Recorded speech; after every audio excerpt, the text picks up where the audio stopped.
Rumo à recessão é a manchete de diversos sites da internet, novamente aí um pouquinho de terrorismo na cabeça da galera. Seria então a hora de fazer caixa? Ou será que é hora de vender as ações para recomprar numa baixa e fazer muito dinheiro? Vou contar o que eu estou fazendo, bem-vindo ao canal Top Ações. Deixe seu like, é muito importante, tá? E também um comentário para ajudar no engajamento e vamos ver então se essas manchetes não são exageradas. Então o Ibovespa fecha em queda de 2,04%, tem a primeira queda semanal aí em um mês inteiro. Então essa queda da sexta foi forte, levou a semana para o negativo e o dólar na semana fecha aí em alta de 1,87%, tudo isso digerindo assuntos dos Estados Unidos, já vamos comentar sobre isso. Então nós tivemos aí a ata do FONC, né, que a gente estava muito atento para ver aonde iria a taxa de juros americana, né? Que era esperado entre 0,50 e 0,75 de aumento, mas desde aquela inflação sendo uma notícia positiva, né, essa redução aqui, né, prévia, deu uma animada no mercado que começou a precificar um aumento de apenas 0,5 na maioria deles, mas sempre existiu a possibilidade de 0,75, essa é a verdade, né? E a gente viu que a ata do FONC, simplesmente eles falaram e não falaram nada, ficou na mesma expectativa do 0,50, 0,75, eles basicamente falaram que dependendo da economia, dependendo da inflação, a gente vai aumentar ou 0,75 ou 0,50. Então, o mercado reagiu meio que neutro, mas chegou nessa sexta-feira e o Banco Central, né, ele não baixa a guarda e mantém o tom duro contra a inflação. Então, o Fed ele veio lá e falou que talvez seja necessário realmente aumentar 0,75 e aí deu uma frustrada, né, no pessoal. Só que assim, o quanto ele vai aumentar não vai ser tão importante quanto, na verdade, é a inflação. Essa é a notícia que nós temos de verdade. Se ele vai aumentar 0,75 ou 0,50, fica essa dúvida, o mercado não gosta de dúvida, é o de menos. O importante é a inflação e ela nos deu essa boa notícia. Ah, mas as commodities impressionaram. Sim, as commodities deram uma ajudinha, mas ainda a gente vê a inflação um pouquinho disseminada, mas já deu uma melhora de qualquer forma. Então, é sim muito positiva essa notícia, tá? Então, no momento, a gente não tem caminho da recessão, a gente vê dados concretos aí positivos em relação à economia dos Estados Unidos, e a gente vê o próprio Fed falando, né, que sim, eles podem aumentar 0,75, porém ele observa que, em geral, uma recessão econômica se dá num ambiente de desaceleração dramática da economia, com perda de empregos, e na avaliação do dirigente, não é o caso dos Estados Unidos agora. Eu também acho isso, eu venho falando isso aqui, ó, semana após semana. Pode ser que mude? Pode. Mas até agora a gente vê o emprego em linha, a gente vê dados econômicos positivos e agora a gente vê a inflação começando a querer parar. Então, ainda tem espaço para aumentar 0,75, que seja o fato. Se essa inflação realmente segurar, pronto, acabou aquele bicho de 7 cabeças. Então, não vejo tanta preocupação assim esse aumento em 0,75. É mais um medo da inflação. Então, por enquanto, eu não ficaria muito assustado, né? Então, resumindo, problema político à parte que nós temos aqui no Brasil, a gente sabe que a Bolsa Brasileira está muito barata e a recessão que poderia assombrar, eu não vejo ela tão ameaçadora assim. A gente vê o Fed compartilhando o mesmo discurso. Um aumento em 0,75 ou 0,50 não seria o fim do mundo, a gente tem que acompanhar a inflação. Dito isso, eu vou comentar aqui, eu comecei lá em 2007 a investir, qual foram meus dois principais erros? Eu diria assim, talvez 20% o meu maior erro foi entrar com muita pressa, né? Eu entrei com tudo que eu tinha praticamente quase, né? E depois eu fui aportando nos meses seguintes que nem um doido.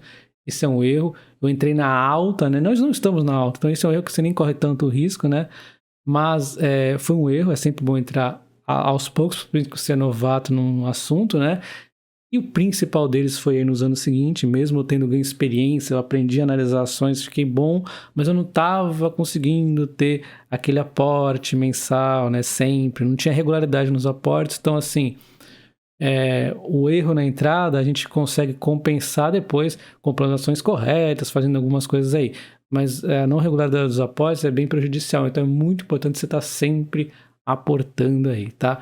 Esse aí seria o que eu faria, né? Não estou recomendando nem compra nem venda, mas assim, a minha experiência diz isso, né? Me diz para você ficar atento em relação a esses pontos aqui. Então, a minha carteira hoje ela está aqui em 36,5% em elétricas no Brasil. Eu gosto bastante do setor, eu aportei demais nele em 2020 e 2021. Nós temos aqui o setor, na verdade, exterior, né? Com 19,2% em segundo. Em terceira, nós temos aqui bancos, né, 16,1%. Na sequência, Basicamente aqui seria commodities, mas tem algumas outras ações, a Cosan está aqui dentro também, eu coloquei como commodities, então 13,6. E aí nós temos então seguradoras com 7,9, é um setor que eu tinha pouco, mas a gente viu tantas oportunidades de 2021 para cá que ele acabou passando aqui saneamento e chegando perto também de bancos, né? E saneamento mesmo era um setor que eu também não tinha tanto, né? Comecei a ter exatamente mais no fim de 2021, aí a Sanepar ganhando mais bastante peso aí na carteira, tá?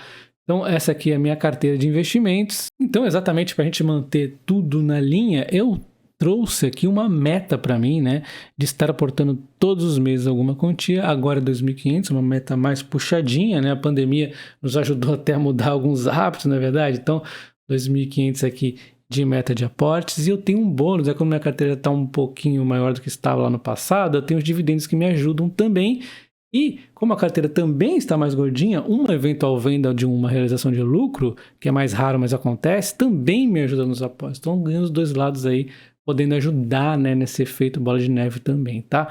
Então, assim, quando a gente compara aqui, quando a gente soma meta mais dividendos, meta que é o dinheiro que eu tiro do bolso mais dividendos, a gente teria aqui o que eu teria que estar aportando e aqui está o que eu realmente aportei descontando da venda, né? Então, a gente vê que janeiro foi um mês médio, tive um saldozinho, fevereiro já aportei um pouco acima, março foi um mês vendedor, digamos assim, né? Eu acabei vendendo ações aqui vinculadas a commodities e tal, né? Tive um dividendo e não queimei, e em abril eu já aportei um pouco mais, né? Já dei um saldo menor no mês. Em maio também aí com um saldo gordinho, já que tive bastante dividendos eu não aportei tanto, e aí em junho já deu um aporte mais pesado, já deu umas promoçõezinhas legais, aí chegou julho, um mês de muita promoção, né? Comprei aqui com saldo bem aqui negativo, porque eu comprei acima da média aí que tinha para julho. Além disso, fiz um monte de compromisso em puts, né, que me levou a bons ganhos em opções, tá? Só que a bolsa, infelizmente, começou a subir, né, em agosto. E aí as puts vão virar pó, não vou comprar mais via elas, mas ainda assim fui lá, fiz minhas comprinhas. Sempre tem alguma açãozinha barata, né? Já vou comentar em outro vídeo que eu comprei. E aí nós temos aqui, então, o saldo de julho mais morninho aí por enquanto, né? Só em opções, eu ganhei aí, assim, chutando bem baixo, tá? R$4.000 na média no ano, porque tem mês que você faz 1.000, aí tem mês que você faz 400, 300, vai depender aí muito, mas isso aqui eu chutando muito baixo, assim, foi mais que isso, porque tem mês aí que é bastante mesmo, né? Como o mês de julho foi um mês de vender puts infinitas, né? Só em Vale e Cosan. Enfim, então você vê que entre aportes do meu bolso e dividendos, a gente acabou acumulando, né, um saldo aqui. Então, no mínimo, fechando aqui 2022, né, no mínimo eu deveria ter numa conta reservada só para ações, renda fixa ações. Se eu pudesse renomear a renda fixa, ia chamar Tesouro Ações. E eu tenho 5.621 para aportar em ações. Ponto, é isso, tá? E aí outros dinheiros de opções, sei lá, seja o que for, a gente pode pôr numa parte aí, mas esse aqui você não poderia mexer teoricamente porque é das ações, né? Então, dinheiro daqui continua aqui, né? Essa aí é que é esquema para você não errar no longo prazo. E aí estão o meu aporte mudando a meta, aumentando 250, afinal a inflação tá aí, né? Então a gente aumenta um pouquinho. E assim, por mais que você erre no meio do caminho, tendo essa meta legalzinha aqui, você com certeza vai ser vencedor, tá? Então, eu acho que eu estou simplificando muito, né? Tem muitas coisas que acontecem fora da bolsa que nos dificultam, e com certeza para mim não foi tão simples, né? Foi bem complicado, inclusive, mas sempre a gente pode fazer um esforço extra, e eu estou aproveitando esse momento que está tranquilo aí, estou fazendo esse esforço extra e mostrando para vocês tudo que eu tenho feito nos próximos vídeos. Eu vou mostrar, inclusive, que eu comprei em agosto, assim como eu tenho mostrado em todos os outros meses, tá? E para reforçar minha tese, nós temos aqui o Peter Lynch, né, um investidor de extremo sucesso na bolsa. O cara fez rios de dinheiro aí. Ele fala o seguinte, né? A maioria das pessoas, elas perdem dinheiro esperando pela correção ou se antecipando às correções do que, na verdade, quando as correções acontecem, né? Ele fala que para o longo prazo, o mercado de ações é um bom lugar para o investidor estar, né? Você estar posicionado. É lógico que, pelo menos essa parte eu sempre estive posicionado, mas ainda assim, né?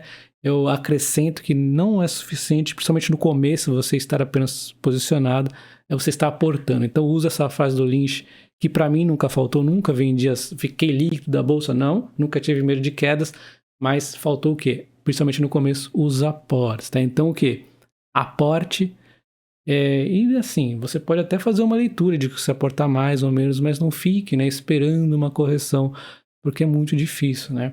E fortalecendo o outro ponto que eu falei, que o caixa também é importante, nós temos o Warren Buffett. O Warren Buffett também é muito comprador, tá? Ele está sempre comprado na bolsa, mas ele fala que caixa é o que manda, né? E é verdade, a gente vê os grandes investidores, eles sempre têm caixa para aportar na baixa, né? Então, assim, eu fiz o meu papel lá em 2020 e 2021 comprando elétricas a hold, e ó, cadê a queda delas? Elas não tem, né? Então agora eu tô o quê? Devagarzinho tentando fazer caixa, que a bolsa está muito barata, mas eu tenho ali minha meta e eu vou pondo o quê?